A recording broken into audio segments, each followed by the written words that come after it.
Hi. We at Whatever is Pure Ministry exist to be a blessing to the poor, to the children in the world who struggle and have sufferings, orphan children, widows. And how we got started as a nonprofit is that my husband and I were praying and we were asking the Lord, what can we do to help with this orphan crisis that we knew about briefly? We prayed and the Lord told us that it was our blessing to adopt a child from Ethiopia. The process of adopting a child from Ethiopia really opened our eyes to a bigger problem in the world, knowing that when you adopt one child, you can change the world for one. But when you help indigenous people, local people in the third world do what they do best, which is to build orphanages that love the children. They teach them about Jesus and they nurture them in their own culture. We knew that that was an area that we wanted to grow in and know more about. And we just simply prayed to the Lord and asked Him to use us in this field of orphan crisis and widow work. That was the very beginning of how we started Whatever is Pure Ministry. We knew that God had given us the name Whatever is Pure out of Philippians 4:8, telling us to meditate on whatever is pure, whatever is good, whatever is of a good report, whatever is praiseworthy, think on these things. And so we did, and we knew that what we were going to be doing was going to be very praiseworthy to God.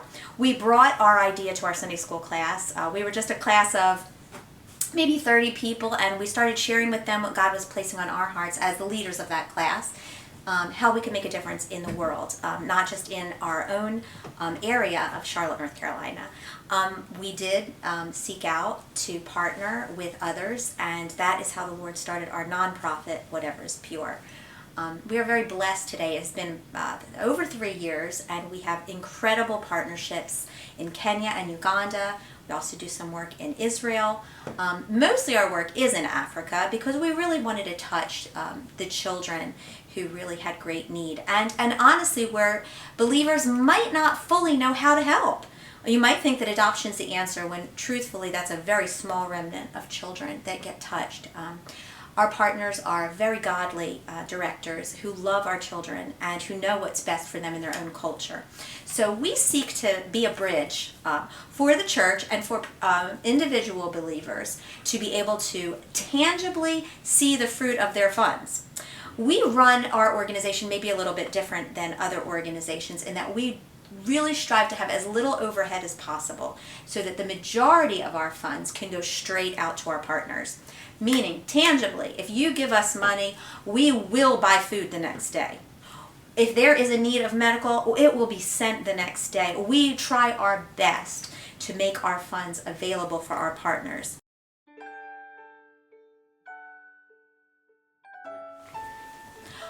What is the best way to help the third world with the orphan crisis and with global poverty? You know, this was a really important question for us to ask ourselves and to do some real research and find out, like, as an organization, how can we really bless believers in the lands that have to deal with the orphan crisis? And we certainly know by studies that the best way is to give them a hand up than to give them a hand out, which may be cliche, but really it's the truth. And the best way is to bless our partners with helping them to start sustainable projects. So Whatever is Pure exists to help them to start local business, whether it be the growing of a chicken farm, which to us is very simple. We go to the grocery store and we buy our eggs and we feed our families. But in Africa, we buy chickens and we look at them as a blessing because they produce eggs. And we seek to find donors who like the visions that we have because they know that they will last. One chicken farm that we start might end up with 200 chickens. Those chickens will produce eggs every other day. We will sell the eggs in market. We will feed our children eggs. We will have our chickens usually for many years, and then we will sell our matured chickens for food and start over again with baby chicks. That's one example of a sustainable project, but sustainable projects can be much larger also. We seek to start small business in areas that all they need is somebody to come alongside of them and say, we believe in you. One of the businesses that we started strictly was for a business venture so that we could pay our workers in the orphanage. Being that we are serving the Lord, we still need to feed our personal families. So an example would be a tent making business where we have made tents and we have chairs and we rent them for events, and that necessarily wouldn't be something that you would think would help orphans. But actually, when you look at the culture, we're giving jobs to people. We're giving jobs to the seamstress who will make the tent. We're giving jobs to those who will go and set up the tent. And at the end of the day, we will make revenue, which we will give back to our local pastors and leaders, that they will be able to be a blessing, will be able to sustain their own families, and to pay all of those who work so tirelessly in the orphan work that is needed in Africa. So basically, whatever is pure is whatever is pure. And if it's pure in the sight of God, we want to pray and ask God if that's an area we want to make ourselves available to bless. And it's a blessing to work with other believers. We consider it pure worship that we get to partake in the work being done, see the salvation of so many through the love that we give them in the name of Christ, and to raise these children up and help these widows to know that they are not alone. We invite you to come and share our work with us. What might a missions trip look like if you decided that we were an organization that you'd like to partner with and come and visit our orphanages in Uganda or Kenya? Well, maybe you like babies. Maybe you like to hug on them and snuggle them. That's not a problem. We've got so many children that need love and care and just your hug and your touch. Maybe you feel called to teach. We have great opportunities with our high school for you to come for maybe a 10-day trip, which is the usual amount of time that a trip would last.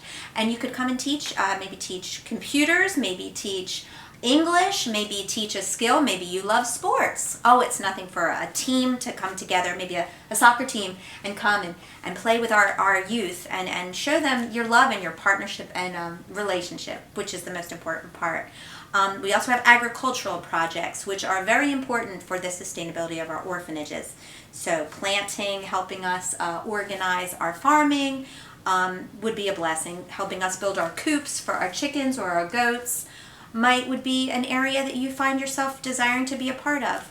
There are just so many ways that you can make yourself useful with the work that we do.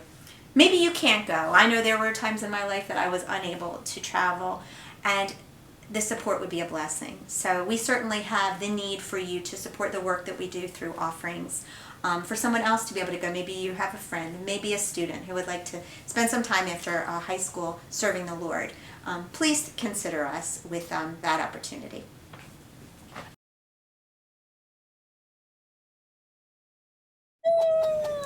As a Sunday school teacher, it was so wonderful to have a small group to be able to share fellowship with. We'd get together, certainly have great meals together and share our families.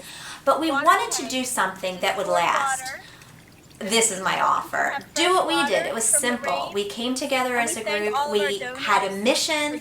Maybe a mission was we all gave a little bit of money to start a chicken farm or a goat farm. We knew that we could work together and be much more powerful than just being one person. So I asked, do you have a Sunday school class? Do you have a small group, a fellowship, a group of friends?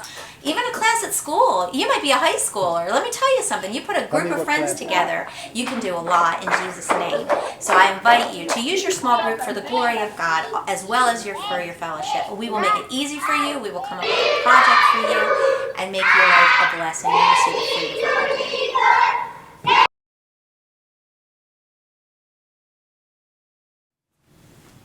There is nothing more exciting than traveling into the world and seeing how other people live and loving on people that you would never get to meet in everyday life. And that exists when you go to Africa. Africa is a beautiful, beautiful country with the most beautiful people you will ever meet, with a heart of gold. One thing they have a lot of is time. You don't look at your watch so much when you're there, and that is so freeing.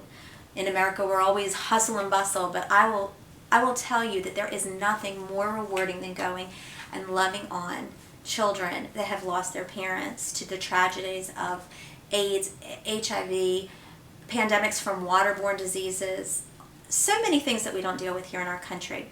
And there's no safer place to be than in the will of God. So I encourage you to, if the Lord is stirring your heart to go to Africa, then go to Africa. We will make it easy for you. We will train you. We will teach you. We will walk you through the steps, and we will put together your missions team. Just contact Whatever is Pure.